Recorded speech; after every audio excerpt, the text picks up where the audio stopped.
بسم اللہ الرحمن الرحیم۔ السلام علیکم۔ اردو سٹوری پوائنٹ میں خوش آمدید۔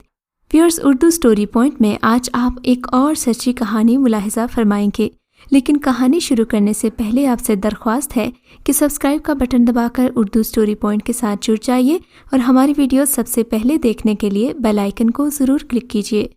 بسم اللہ الرحمن الرحیم۔ السلام علیکم۔ ویورز، آج ہم آپ کے لیے ایک اور سچی کہانی لے کر آئے ہیں جو نہ صرف سبق آموز ہے بلکہ بے حد دلچسپ بھی ہے۔ آئیے کہانی شروع کرتے ہیں، مگر کہانی شروع کرنے سے پہلے آپ سے گزارش ہے کہ اگر آپ اس چینل پر نئے آئے ہیں تو اردو سٹوری پوائنٹ کو سبسکرائب کیجیے اور ہماری ویڈیو سب سے پہلے دیکھنے کے لیے بیل آئیکن کو ضرور کلک کیجیے۔ چلیے شروع کرتے ہیں کہانی۔ آپ ہی پلیز، آپ بے وقوفوں والی باتیں نہ کیا کریں۔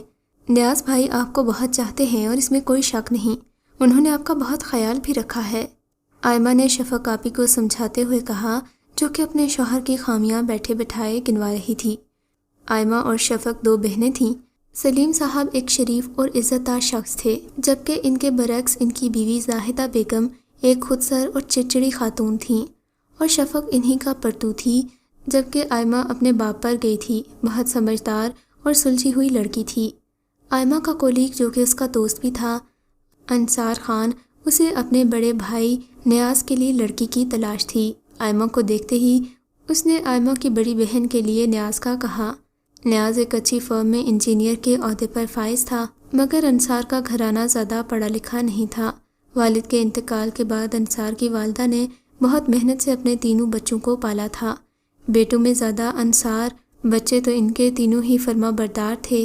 اس کے کہنے پر نیاز کا رشتہ شفق سے طے ہو گیا اور رخصت ہو کر شفق اپنے سسرال چلی گئی۔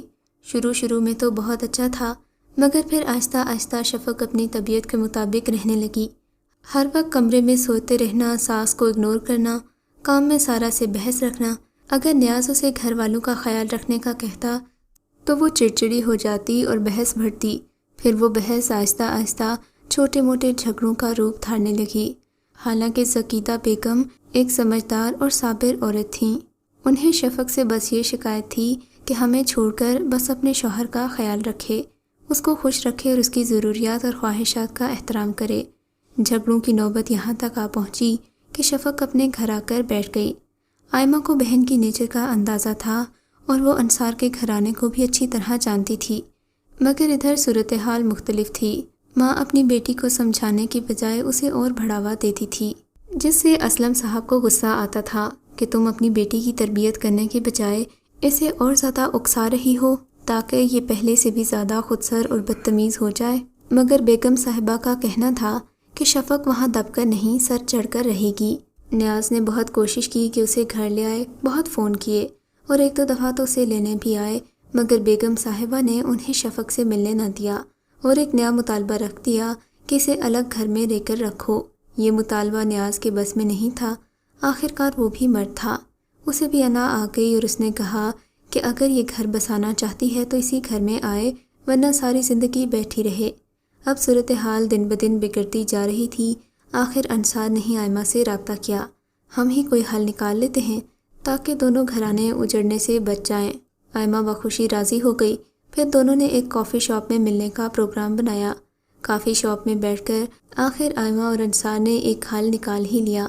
آپی، آپ کے نام پہ کوئی لیٹر آیا ہے۔ آئمہ نے ایک لفافہ شفق کو دیا۔ شفق اچھی طرح جانتی تھی کہ نیاز اپنے گھر والوں سے کتنا پیار کرتا ہے۔ اسے پتا تھا کہ امی کا مطالبہ وہ کبھی نہیں مانیں گے، مگر وہ اپنی ماں کے کہنے پر خاموش تھی۔ اسے لفافہ کھولتے ہوئے ڈر لگ رہا تھا کہ کہیں نیاز نے ڈائیورس پیپرز تو نہیں بھیج دیے، مگر اس میں سے ایک خط نکلا جس پر نیاز نے لکھا تھا، جان سے پیاری شفق، پلیز اب گھر آ جاؤ، میں تمہارے بغیر بالکل تنہا ہوں، اگر تمہیں ذرا بھی میری محبت کا احساس ہے تو خدا کے لیے گھر آ جاؤ، ہم سب تمہیں بہت مس کر رہے ہیں۔ سارا روز مجھ سے کہتی ہے کہ میری بھابھی کو گھر لے آئیں، اور امی تو مجھ سے زیادہ اپنی بہو کے لیے پریشان ہیں۔ اب تم بتاؤ، میری ساری محبتیں تو تمہارے حصے میں چلی گئی ہیں، بھلا اب میں کیسے تمہاری محبت کے بغیر رہوں؟ ادھر انصار نے بھی اپنے بھائی کو ایک انویلپ دیا تھا، جسے نیاز نے بڑی حیرت سے کھولا تو اس کی خوشی کی انتہا نہ رہی۔ لکھا تھا، نیاز، میں آپ کے بغیر نہیں رہ سکتی، الگ گھر کا مطالبہ صرف امی کا فیصلہ ہے، اس میں میری کوئی مرضی شامل نہیں، مجھے لگ رہ کر احساس ہوا کہ میں نے کتنی بڑی غلطی کی ہے۔ مجھے امی جان کا خیال رکھنا اور چھوٹی بہن کا ہر معاملہ اگنور کرنا مجھے بہت پچھتاوا ہو رہا ہے۔ اس کا بھابھی بھابھی کہتے نہ تھکنا مجھے سونے نہیں دیتا۔ آپ پلیز اپنا حق استعمال کرتے ہوئے ڈٹ کر آئیں اور مجھے یہاں سے لے جائیں۔ وقتی طور پر امی کو اطمینان دلائیں کہ یہ گھر میرا ہی ہے، اب مجھے آ کر یہاں سے لے جائیں۔ یہ دسمبر کا آخری ہفتہ ہے اور میں نئے سال کی ابتدا اپنے گھر میں کرنا چاہتی ہوں۔ دونوں خط پڑھ کر خوشی سے نہال تھے۔ ادھر شفق نیاز کی محبت پر حیران تھی اور ادھر نیاز شفق کے بدلے ہوئے رویے پر بہت زیادہ خوشی کا اظہار کر رہا تھا۔ اس کے چہرے پر خوشی کے کئی رنگ آ کر گزر گئے تھے۔ اسے سمجھ میں نہیں آ رہا تھا کہ اچانک بیوی کے دل میں اتنی محبت کہاں سے امڑ آئی ہے کہ وہ میرے بغیر رہ بھی نہیں سکتی۔ انصار نے اپنے بھائی کو خوش ہوتے دیکھا تو انجان بن کر پوچھا، بھائی کیا بات ہے، آج آپ بڑے خوش لگ رہے ہیں؟ نہیں کچھ نہیں یار، شفق کا خط ہے، وہ بہت شرمندہ ہے اور واپس گھر آنے کے لیے تیار ہے۔ نیاز نے خوشی سے اپنے چھوٹے بھائی کو بتایا، یہ تو بہت اچھی بات ہے بھائی، آپ ایسا کریں انہیں 1 جنوری کو لے آئیں، ہم سب گھر والے ان کے استقبال کی تیاری کرتے ہیں۔ انصار نے اپنا آئیڈیا دیا جسے نیاز نے بھی سراہا تھا۔ ادھر پلان کے مطابق آئمہ نے اپنی ماں کو اپنی بڑی بہن کے گھر بھیج دیا۔ 31 دسمبر کی رات شفق کو ایک خط موصول ہوا۔ یہ خط مگر پلاننگ کے مطابق نہیں بلکہ نیاز نے خود لکھا تھا، جس میں محبت کا اظہار تھا اور نئے سال کا پیغام تھا۔ اپنے لیے نیاز کی اتنی تڑپ دیکھ کر شفق شرمندگی سے رو پڑی، جس پر آئمہ نے اسے سمجھایا اور اس کے جانے کا ارادہ مزید پختہ کر دیا۔ دیکھا آپی، میں کہتی تھی نا نیاز بھائی آپ کو بہت چاہتے ہیں۔ آئمہ نے شفق کے شرمائے ہوئے چہرے کو دیکھ کر کہا۔ آئمہ کے کہنے پر شفق نے شرماتے ہوئے نیاز کو فون کر کے دوپہر کے کھانے پر آنے کا ٹائم دیا۔ اس بار لنچ شفق نے اپنے ہاتھوں سے بنایا تھا، جس پر نیاز نے اس کی خوب تعریف کی۔ اسلم صاحب کو آئمہ نے اپنی ساری پلاننگ بتا دی تھی اور انہیں اپنی سمجھدار بیٹی پر بہت فخر ہو رہا تھا۔ آخرکار نیاز اپنی بیوی کو شاپنگ پر لے کر گیا اور دونوں نے خوب شاپنگ کی۔ رات میں دونوں نے کینڈل لائٹ ڈنر کیا اور رات کو دونوں اپنے گھر کی طرف روانہ ہو گئے۔ جو ہی شفق گھر پہنچی، گھر میں اندھیرا سا چھایا ہوا تھا۔ شفق نے سوالیہ نظروں سے اپنے شوہر کی طرف دیکھا تو اس نے کندھے اچکاتے ہوئے بیل بجائی۔ دروازہ کھلا تو گھر کی تمام لائٹس روشن ہو گئیں اور شفق پر گلاب کی پتیوں کی بارش ہو گئی۔ گھر کے تمام حصے ویلکم بھابھی کے نام سے سجے ہوئے تھے۔ اتنا پرتپاک استقبال دیکھ کر شفق کی آنکھوں میں آنسو آ گئے۔ اس نے آگے بڑھ کر اپنی ماں جیسی ساس سے معافی مانگی اور سارا کو گلے لگایا۔ ادھر اسلم صاحب نے اپنی بیگم کو فون کر کے بتا دیا کہ شفق نے فون کر کے نیاز کو بلا لیا ہے اور وہ اپنے گھر چلی گئی ہے۔ وہ تو اپنی بیٹی کے بارے میں پہلے ہی پریشان تھی، لہٰذا چپ رہنے میں ہی عافیت جانی، مگر دوسرے دن انہوں نے آتے ہی اپنی بیٹی کو فون کر دیا۔ تم کس کے کہنے پر واپس گئی ہو شفق؟ نہیں امی، میں کسی کے دباؤ میں آ کر واپس نہیں آئی، بلکہ مجھے تو بہت پہلے آ جانا چاہیے تھا۔ امی یہ میرا گھر ہے اور اپنے گھر کی محبت کیا ہوتی ہے میں نے ان 25 دنوں میں اپنے گھر میں رہ کر دیکھ لیا ہے۔ اب میں کبھی اپنے آشیانے کو چھوڑ کر نہیں جاؤں گی۔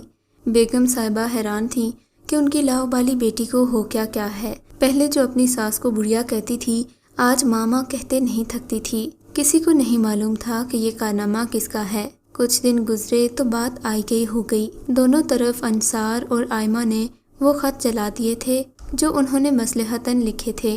مبادا یہ نہ ہو کہ بعد میں یہ لوگ خط دیکھ کر ایک بار پھر سے بگڑ جائیں اور دونوں پر یہ سچ کھل جائے۔ 1 سال گزرا تھا، اللہ نے شفق کی گود ہری کر دی۔